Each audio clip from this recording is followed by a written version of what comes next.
आइए नाज़रीन, आज हम आपको एक बहुत ही बेहतरीन हैम बर्गर बनाने की रेसिपी देते हैं। हैम बर्गर का मतलब यह कतई नहीं है कि इसमें हैम इस्तेमाल हुआ है। हैम बर्गर इसका वो नाम है जो कि बाहर की दुनिया ने इसे दिया है।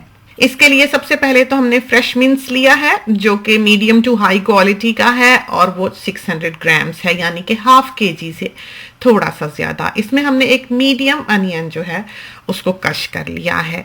इसके बाद अमेरिकन मस्टर्ड है हमारे हाथ में, ये जो आम सॉस होता है घरों में, उसका हमने 1 टीस्पून फुल डाला है। और सॉल्ट हमने लिया है 1 टीस्पून फुल हमने इसमें डाला है। और हाफ कप हमने इसमें ब्रेड क्रम्स का ऐड किया है। और इसमें हमने 1 अंडा डाला है, यानी कि 1 एग। इन सब चीज़ों को अब हमने हाथ से अच्छी तरह से मिक्स कर देना है। हाफ टीस्पून फुल जो है वो पिसी हुई काली मिर्च का डाला है, यानी कि ब्लैक पेपर का। तो ये रेसिपी जो है ये हमने कहीं से नहीं सीखी, ये हमने खुद ही अपनी तैयार की है। चूंकि पैटी जो है हैम बर्गर का जो कबाब है, अगर वो मज़ेदार है तो आपका बर्गर मज़ेदार है। और अमूमन आजकल के दौर में पैटी जो है वो मज़ेदार मिलना मुश्किल ही होता है। और 2 तरह इसको बनाया जा सकता है। आप ये देख सकते हैं कि हमने पहले नीचे जो है वो बेकिंग पेपर बिछाया है और उसके बाद इसके ऊपर भी 2 शीट्स जो है बेकिंग पेपर की बिछा के इसको हमने रोलिंग पिन से रोल कर लिया है, स्प्रेड कर लिया है। और ये देखिए कितनी आसानी से ये इसके ऊपर से पील ऑफ हो जाएगा। और अब आप एक बहुत बड़ा सा ढकना लेकर या कोई कैन या टिन काट कर उससे इसके इस तरह से कबाब बना सकते हैं। ये तो हमने सिर्फ आपको दिखाने के लिए ही बनाया है और चखने के लिए सॉल्ट। असल जो पैटी है वो अभी हमने हाथ से बनाना है, लेकिन जिन्होंने बड़े पैमाने पर इसको बनाना हो फ्रीज करने के लिए, वो इस तरह पर कर सकते हैं।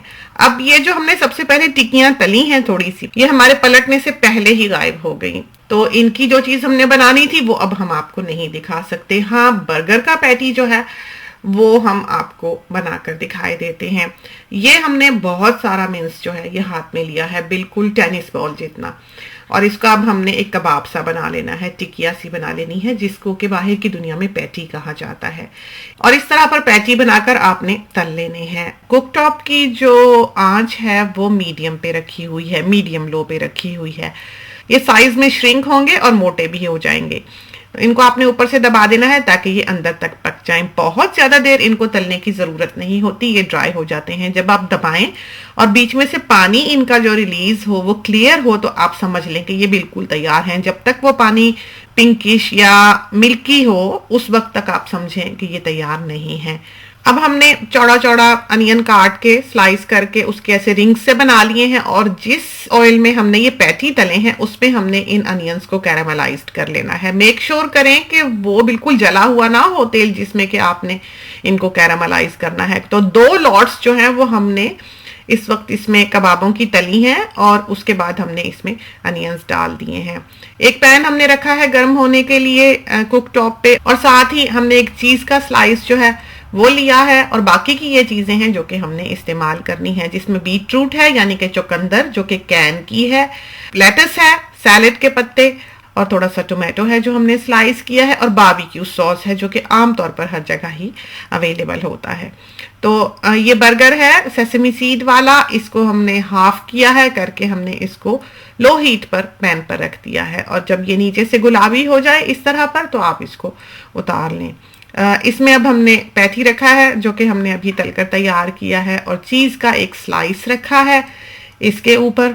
और अब हमने लेटस रखा है यानी कि सलाद का पत्ता, टोमेटोज रखे हैं, और इसके बाद हमने इसके ऊपर 2 स्लाइसेस ऑफ बीट रूट रखा है यानी कि चुकंदर का। इसके बाद जो कैरामलाइज्ड अनियंस थे वो हमने इसके ऊपर डाले हैं। कुछ लोग जो हैं इसके ऊपर फ्राइड एग डालना भी पसंद करते हैं, आप चाहें तो वो भी डाल सकते हैं। और इसके ऊपर अब हमने खूब सारा बारबेक्यू सॉस जो है वो डाल दिया है। इसमें हैम बर्गर में टोमेटो सॉस वगैरह या मेयो वगैरह जो है वो नहीं डाली जाती, सिर्फ बारबेक्यू सॉस ही होता है। तो बहुत ही मज़ेदार हैम बर्गर जो है वो तैयार होता है। इतना मज़ेदार पैटी जो है वो आपको बाजार से कभी नहीं मिलेगा। तो ट्राई कीजिए, खुदा करे कि ये रेसिपी जो है ये आपको पसंद आए और आपके लिए कारआमद साबित हो। जाते जाते एक बात का जिक्र और करते चलें कि हमारा फेसबुक पेज भी है जहाँ पर बहुत सी अच्छी रेसिपीज और टिप्स वगैरह आपकी नज़र से गुजरेंगी। वहाँ पर आप अपनी कुकिंग के बारे भी हमसे सवालात कर सकते हैं। इसके साथ ही हमें इजाज़त दीजिए। अल्लाह हाफिज।